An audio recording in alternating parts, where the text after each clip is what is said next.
Барсаңызға қайырлы күн достар. Бүгін сіздермен тауық етінен жасалатын сірне дайындайтын боламын. Ең алдымен бізге керекті заттар: тауық еті, картоп, сәбіз, қырыққабат және универсальный приправа, қарабұрыс, чеснок, жуа керек болады. Ең алдымен кастрюлемізге жұқалап туралған құйрық майымызды төсейміз. Оның үстіне тауық етін, үстіне приправамызды және тұзымызды себеміз.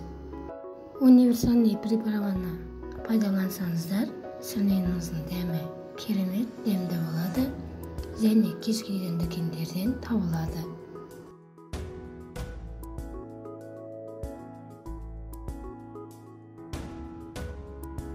Және де тауық етінің үстіне туралған картоптарымызды, сәбізімізді, чеснок жуаларымызды саламыз және тағы да приправа, тұз, қарабұрысымызды себеміз.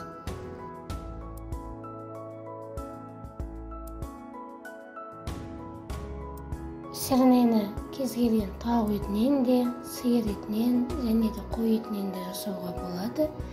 Және кез келген мерекелерде, туған күндерде дайындасаңыздар болады.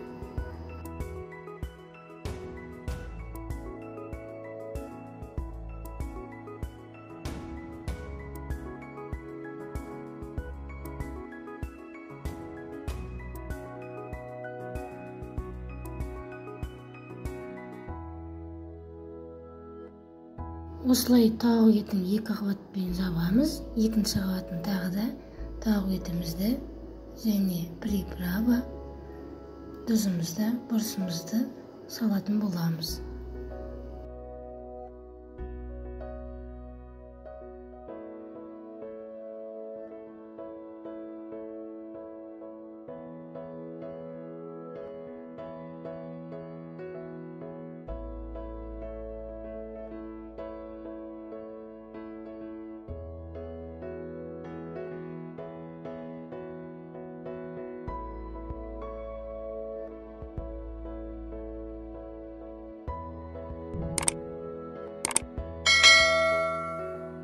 Кезек бетін қырыққабатпен ауа жібермей бұқтырып жауып тастаймыз. Ешқандай су құймаймыз. Қырыққабаттың өзінің суымен пісіп шығатын болады. Алдымен сірнемізді қатты отқа 15-20 минут қайнатып аламыз. Кейін оттың астын басамыз. Сірнеміз дайын болды, ас болсын.